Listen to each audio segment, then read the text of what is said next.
ತಮಿಳುನಾಡಿಂದ ಬಂತು, ಅಲ್ಲಿಂದನೇ ಬುರುಡೆ ತಂದರು, ಅಥವಾ ಇವನೇ ಹೋಗ್ದಿದ್ದನ್ನು ತಗೊಂಬಂದ, ಇವೆಲ್ಲ ಕಥೆಗಳಿತ್ತಲ್ಲ. ಆದರೆ ನೋಡಿ ಈಗ ಅದಕ್ಕೊಂದು ಬೇರೆ ರೀತಿಯ ಟ್ವಿಸ್ಟ್ ಸಿಕ್ಕಿದೆ.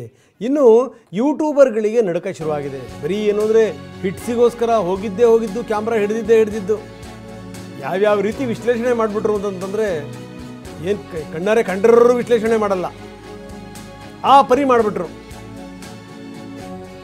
ಇನ್ನೊಂದು ಜನ ಬಂದು ಸಾಲಕ್ಕೆ ನಿಂತ್ಕೊಳ್ಳುವಂಥ ಟೈಮ್ ಇದೆ. ಅಭಿಷೇಕನ್ನ ಬೆಂಡೆತ್ತಿದ್ದಾರೆ ಪೊಲೀಸರು.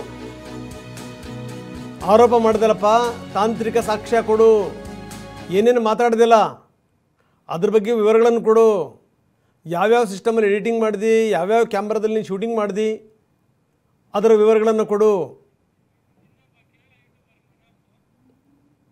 ಆತನನ್ನ ನಿರಂತರ ಆತನಿಗೆ ಪ್ರಶ್ನೆಗಳನ್ನು ಹಾಕಲಾಗ್ತಾ ಇದೆ. ಜೊತೆಗೆ ತಾಂತ್ರಿಕ ಸಾಕ್ಷ್ಯಗಳನ್ನು ಕೊಡಲಿಕ್ಕೂ ಕೂಡ ಹೇಳಿದ್ದಾರೆ. ಇನ್ನು ಮನಾಫ್ ಸಂಗತಿ, ಲಾರಿ ಡ್ರೈವರ್ ಕಮ್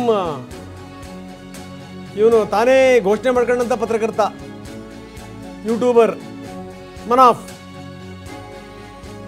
ದಾಖಲೆಗಳನ್ನು ತಗೊಂಬಾರಪ್ಪ ಅಂತ ಹೇಳಿದ್ದಾರೆ ಆತನಿಗೆ.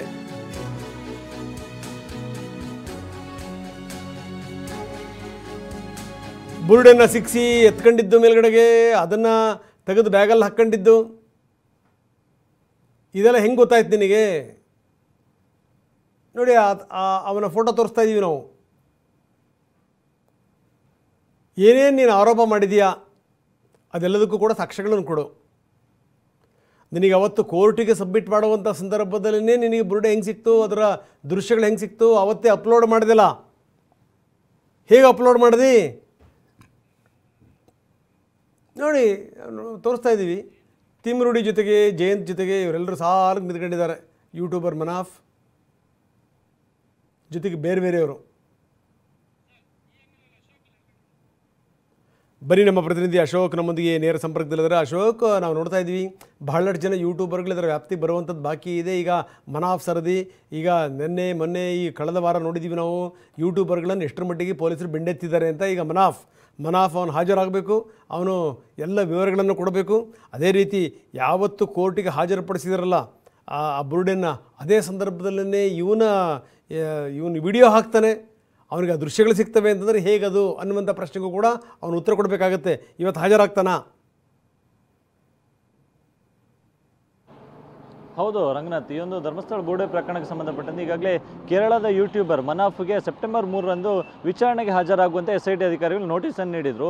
ಆದರೆ ಸೆಪ್ಟೆಂಬರ್ 3ಕ್ಕೆ ಆತ ಹಾಜರಾಗಿರಲಿಲ್ಲ. ಬದಲಾಗಿ ಸೋಮವಾರ ಅಂದರೆ ಇವತ್ತು ಬರ್ತೇನೆ ಅಂತ ಹೇಳಿ ಮೌಖಿಕವಾಗಿ ತಿಳಿಸಿದ್ದ. ಹೀಗಾಗಿ ಇವತ್ತು ಆತ ವಿಚಾರಣೆಗೆ ಹಾಜರಾಗುವಂಥ ಎಲ್ಲ ಸಾಧ್ಯತೆಗಳು ಕೂಡ ಇದೆ. ಮತ್ತು ಆತ ವಿಚಾರಣೆಗೆ ಇವತ್ತು ಹಾಜರಾಗಲೇಬೇಕು. ಯಾಕಂದರೆ ಹಾಜರಾಗದಿದ್ದರೆ ಕಾನೂನು ಕ್ರಮ ತೆಗೆದುಕೊಳ್ಳುವಂಥ ಎಚ್ಚರಿಕೆಯನ್ನು ಕೂಡ ಆತನಿಗೆ ನೀಡಲಾಗಿದೆ. ಪ್ರಮುಖವಾಗಿ ಈತ ಈ ಪ್ರಕರಣಕ್ಕೆ ಸಂಬಂಧಪಟ್ಟಂತೆ ಏನು ಚಿನ್ನಯ್ಯ ಬುರುಡೆಯನ್ನು ತಂದು ನ್ಯಾಯಾಲಯಕ್ಕೆ ಒಪ್ಪಿಸಿದ ಅದೇ ದಿವಸ ಈತನ ಯೂಟ್ಯೂಬ್ ಚಾನೆಲ್ನಲ್ಲಿ ಆ ಬುರುಡೆಯ ಒರಿಜಿನಲ್ ವಿಡಿಯೋವನ್ನು ಅಪ್ಲೋಡ್ ಮಾಡಿದ. ಇದರ ಜೊತೆಗೆ ಧರ್ಮಸ್ಥಳ ಪ್ರಕರಣ ಕುರಿತಂತೆ ಕೇರಳ ಭಾಗದಲ್ಲಿ ವಿರೋಧಿ ಅಭಿಪ್ರಾಯವನ್ನು ಕೂಡ ಈತನೇ ಸೃಷ್ಟಿ ಮಾಡಿದ. ಹೀಗಾಗಿ SIT ಅಧಿಕಾರಿಗಳಿಗೂ ಕೂಡ ಈತನ ಮೇಲೆ ಸಾಕಷ್ಟು ಅನುಮಾನ ಇದೆ.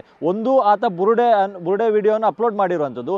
ಇನ್ನೊಂದು, ಕೇರಳದಲ್ಲಿ ತನ್ನ ಯೂಟ್ಯೂಬ್ ಚಾನೆಲ್ ಮೂಲಕ ಈ ಧರ್ಮಸ್ಥಳ ಪ್ರಕರಣದ ಕುರಿತಂತೆ ಅಪಪ್ರಚಾರವನ್ನು ಮಾಡಿರುವಂಥದ್ದು. ಹೀಗಾಗಿ ಈ ಪ್ರಕರಣಕ್ಕೂ ಕೇರಳಕ್ಕೂ ಇರತಕ್ಕಂಥ ಲಿಂಕ್ ಏನು, ಈ ವಿಚಾರಕ್ಕೆ ಸಂಬಂಧಪಟ್ಟಂತೆ SIT ಅಧಿಕಾರಿಗಳು ಆತನನ್ನು ತೀವ್ರವಾಗಿ ವಿಚಾರಣೆಗೆ ಒಳಪಡಿಸಲಿಕ್ಕಿದ್ದಾರೆ. ಹೀಗಾಗಿ ಆತ ಇವತ್ತು ವಿಚಾರಣೆಗೆ ಹಾಜರಾಗಲಿಕ್ಕಿದ್ದಾನೆ. ಇನ್ನೊಂದು ಪ್ರಮುಖ ವಿಚಾರ ಏನಂತಂದರೆ, ಆತ ಇವತ್ತು ವಿಚಾರಣೆಗೆ ಹಾಜರಾಗೋದು ಸಂದರ್ಭದಲ್ಲಿ ಕೇರಳ ಪೊಲೀಸರ ಭದ್ರತೆಯನ್ನು ಕೂಡ ಆತ ಕೇಳಿದ್ದಾನೆ. ನಾನು ಅಂದರೆ ದಕ್ಷಿಣ ಕನ್ನಡ ಜಿಲ್ಲೆಯ ಬೆಳ್ತಂಗಡಿಯ SIT ಕಚೇರಿಗೆ ಹೋಗುವಂಥ ಟೈಮಲ್ಲಿ ನನಗೆ ಕೇರಳ ಪೊಲೀಸರು ಭದ್ರತೆಯನ್ನು ಕೂಡ ಒದಗಿಸಬೇಕೆನ್ನುವಂಥ ನಿಟ್ಟಿನಲ್ಲಿ ಮನವಿಯನ್ನು ಮಾಡಿಕೊಂಡಿದ್ದಾನೆ. ಹೀಗಾಗಿ ಆತನಿಗೆ ಕೇರಳ ಪೊಲೀಸರು ಭದ್ರತೆ ಒದಗಿಸ್ತಾರಾ, ಭದ್ರತೆ ಜೊತೆಗೆ ಆತ ಆಗಮಿಸ್ತಾನೆ ಎನ್ನುವಂಥದ್ದು ಕೂಡ ಸಾಕಷ್ಟು ಪ್ರಶ್ನೆಗಳಿದೆ. ಇದರ ಜೊತೆಗೆ ಆತನಲ್ಲಿ ಒಂದಷ್ಟು ಸಾಕ್ಷ್ಯಾಧಾರಗಳನ್ನು ಕೂಡ ಕೇಳಿದ್ದಾರೆ. ಒಂದು, ತಾಂತ್ರಿಕ ಸಾಕ್ಷ್ಯಗಳು, ಪ್ರಮುಖವಾಗಿ ಈ ವಿಡಿಯೋ ಎಲ್ಲಿಂದ ಬಂತು, ಆತನೇ ಶೂಟ್ ಮಾಡಿರೋದು ಹೌದಾದರೆ ಅದಕ್ಕೆ ಸಂಬಂಧಪಟ್ಟಂಥ ಶೂಟ್ ಮಾಡಿರ್ತಕ್ಕಂಥ ಕ್ಯಾಮರಾಗಳು ಯಾವುದು, ಯಾವ ಸಿಸ್ಟಮನ್ನು ಯೂಸ್ ಮಾಡಿರ್ತಕ್ಕಂಥದ್ದು, ಹಾರ್ಡ್ ಡಿಸ್ಕ್, ಈ ರೀತಿಯಾದಂಥ ತಾಂತ್ರಿಕ ಸಾಕ್ಷ್ಯಗಳೇನಿದೆ ಅದೆಲ್ಲವನ್ನು ಕೂಡ ತರುವಂತೆ ಸೂಚಿಸಲಾಗಿದೆ. ಈ ಪ್ರಕರಣದ ವಿಚಾರಣೆಯನ್ನು ಖುದ್ದು SIT ಈ ಪ್ರಕರಣದ ತನಿಖಾಧಿಕಾರಿಯಾಗಿರ್ತಕ್ಕಂಥ ಜಿತೇಂದ್ರ ದಯಾಮ್ ಅವರೇ ನಡೆಸಲಿಕ್ಕಿದ್ದಾರೆ. ಹೀಗಾಗಿ ಮನಾಫ್ ಇವತ್ತು ಬಂದರೆ ಆತನನ್ನು ಜಿತೇಂದ್ರ ದಯಾಮ್ ಅವರೇ ವಿಚಾರಣೆ ಮಾಡಲಿಕ್ಕಿದ್ದಾರೆ.